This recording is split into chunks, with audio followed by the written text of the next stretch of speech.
we're going to be painting a watercolor color wheel and practicing some of our watercolor techniques. So I'm using, the paint I'm using is from this color mixing set. So instead of your traditional primary colors, you have more of a magenta for the red and a lighter blue. Those are better for color mixing. And then I just have a piece of thick drawing paper, but if you have watercolor paper, that would work great too. So first, of course, you need to get your brush wet, and we're gonna start with our primary colors.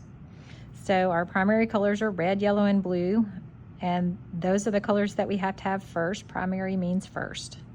So we have to have those colors to make all the other colors on the color wheel. So we'll we'll get our yellow, and then we'll rinse our brush, and we're gonna get our red, kind of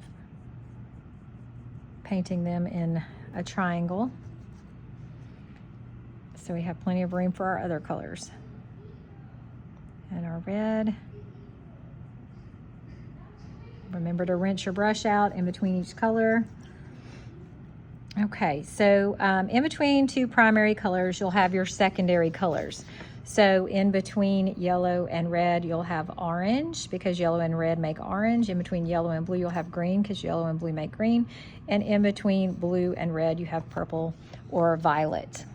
Okay, so we're gonna mix these on a separate plate. So I'm gonna start with orange. I'm gonna get some yellow. Now, when you mix colors, you usually need more of the lighter color. So get plenty of yellow, and then a little bit of red to mix in there to make our orange. And we're gonna paint orange in between yellow and red on the color wheel. So that's our first secondary color. We're going to make green, and we're gonna paint our green in between our yellow and blue, because yellow and blue make green. So again, get more of your yellow and a little bit of blue. Okay, and make sure you put it between the yellow and the blue. Okay, rinse your brush out. Our last secondary color is violet or purple. So we're gonna get blue and red.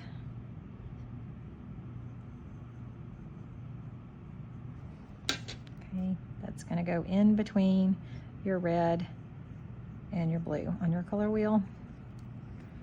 All right.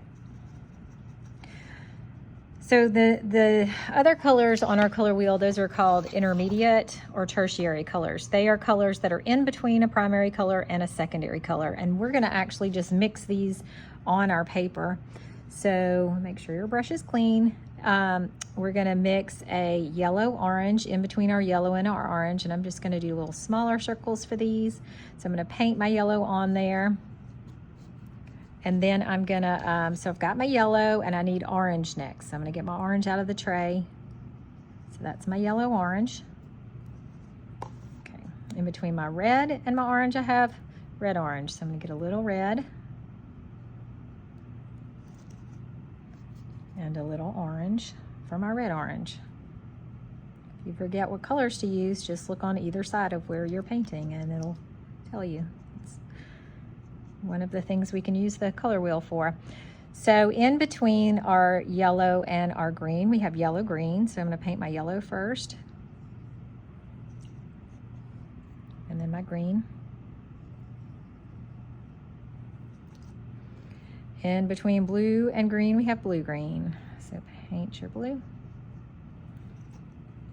and your green.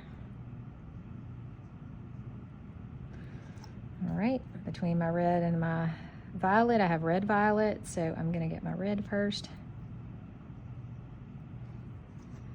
and mix a little of the violet.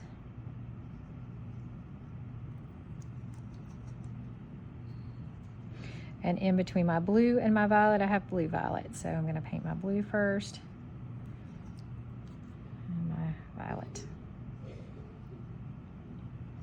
Okay, so we're gonna practice doing some different techniques now.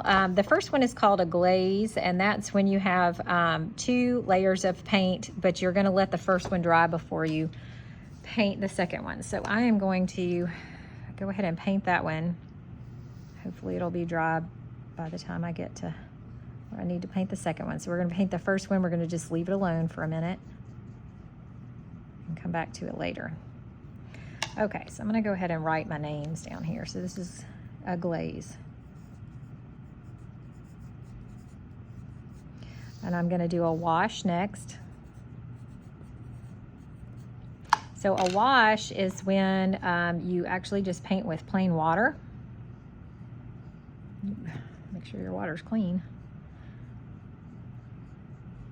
Paint with your plain water, and then you're gonna paint your color on top of that wet paper.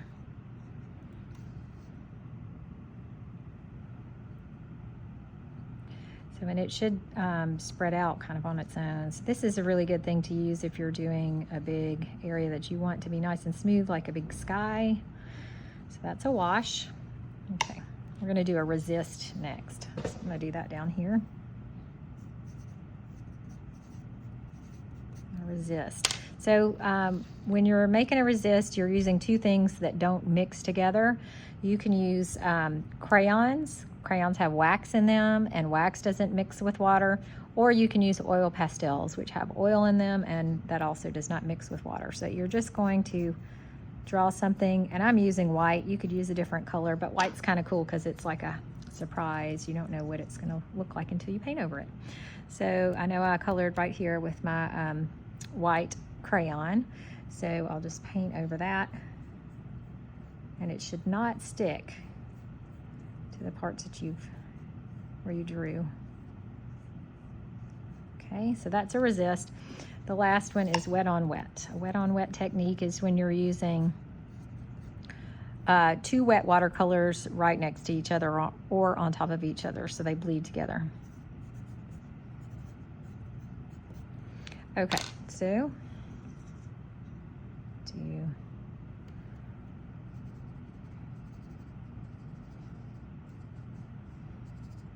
now you do want to make sure that they are still wet, so don't let it dry. You want them to be able to bleed together. You can also do some on top. See what happens there. I'm gonna add a little yellow in there. All right, so that's the wet on wet technique.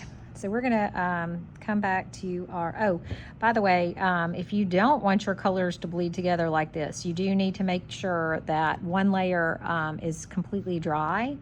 And also if you're painting next to an area that you've just painted, let it dry. If you don't want the colors to bleed together like that, if you want nice crisp edges on your colors. Okay, we're gonna go back to our glaze. It's mostly dry. So a glaze is just when you're painting one color on top of another color after that first layer is dry. So you'll notice that in this case, it doesn't bleed the same way the wet on wet technique does.